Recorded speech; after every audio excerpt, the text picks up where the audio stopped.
The Korean War, a conflict that shook the world in the early 1950s, is often called the Forgotten War.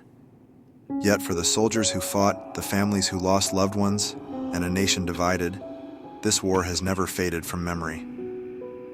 Lasting from 1950 to 1953, the Korean War left a profound scar, not only for the Korean people but also for the world. Our story begins on the Korean Peninsula, a land that had been under Japanese rule for over 3 decades, from 1910 until the end of World War II. When Japan surrendered in 1945, Korea was finally freed from colonial grip. Yet, this freedom brought new conflicts. The Korean Peninsula was divided into 2 regions: North Korea, under Soviet influence, and South Korea, supported by the United States. This artificial border, known as the 38th parallel, soon ignited a major conflict that would change history. In the north, Kim Il-sung, a leader under the guidance of the Soviet Union, led a communist state, while in the south, Syngman Rhee took charge of the Democratic Republic of Korea. Although both leaders shared the vision of a unified Korea, they sought it through vastly different paths, eventually igniting an armed conflict. On June 25, 1950, a peaceful dawn turned into a moment of terror for South Korea. North Korean forces crossed the border, launching an attack on the south. With strong weaponry and strategic planning, they broke through South Korean defenses. The world was stunned. In a matter of days, Seoul, South Korea's capital, fell to North Korean forces. This was no longer just a regional dispute. It was now a global event.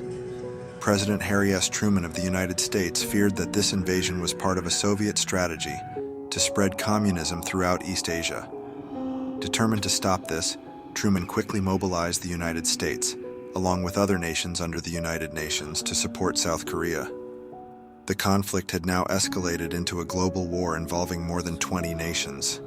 In the early months of the war, South Korean and UN forces were pushed back to a small area in the southern tip of the peninsula, known as the Pusan Perimeter.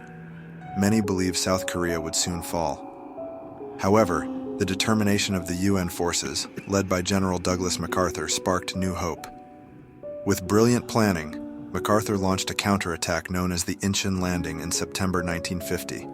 The Incheon Landing marked a turning point. UN forces recaptured Seoul, forcing North Korean troops to retreat northward to the Chinese border. For the first time since the war began, there was a glimmer of hope for unifying Korea under South Korean rule.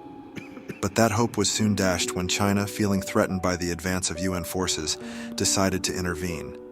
By late 1950, thousands of Chinese soldiers crossed the Yalu River, launching a massive and unexpected attack on the UN and South Korean forces. The scale and ferocity of the Chinese assault forced the UN forces into retreat. Amid the harsh winter conditions, battles raged fiercely across every front. The brutal terrain, freezing temperatures, and sudden onslaught from Chinese forces created unimaginable chaos and suffering. Thousands of soldiers from multiple nations found themselves engulfed in the darkness of this war, far from home, facing dangers with each step. The Chinese counterattack created a stalemate. By 1951, both sides realized that the war would not end quickly.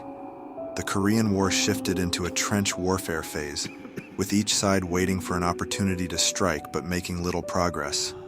Over 3 years, the war devastated Korea. The price paid was enormous: countless lives lost, buildings reduced to rubble, and trauma that would scar generations. More than 5 million lives were lost, most of them innocent civilians. Cities lay in ruins, villages were abandoned, and families lost both their homes and loved ones. The soldiers who survived endured unrelenting tension each day. They fought under heavy fire, shivered under snow, and slept in darkness surrounded by danger.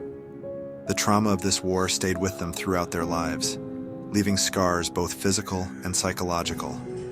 On July 27, 1953, both sides finally signed a ceasefire agreement at Panmunjom. Though the war ended, true peace was never achieved.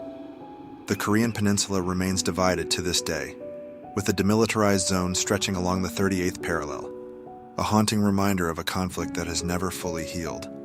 The legacy of the Korean War is deeply etched into the region. In South Korea, the people would experience a remarkable economic rise, building a nation that would become one of the world's economic powers. North Korea, on the other hand, evolved in a starkly different direction, becoming one of the world's most secretive and enigmatic countries. This divide has become a line separating ideologies, politics, and ways of life for two nations that were once one. To this day, the effects of the Korean War remain. Families torn apart, lingering memories, and a simmering tension between North and South Korea. The demilitarized zone, though quiet, holds a constant threat of renewed conflict. Each year, the people of Korea in both the North and South mark national days with the hope that unification may one day be realized. The Korean War was more than a battle. It was a story of hope, sacrifice, and resilience. It reminds us that the scars of war run deep and last long, scars that cannot simply be erased.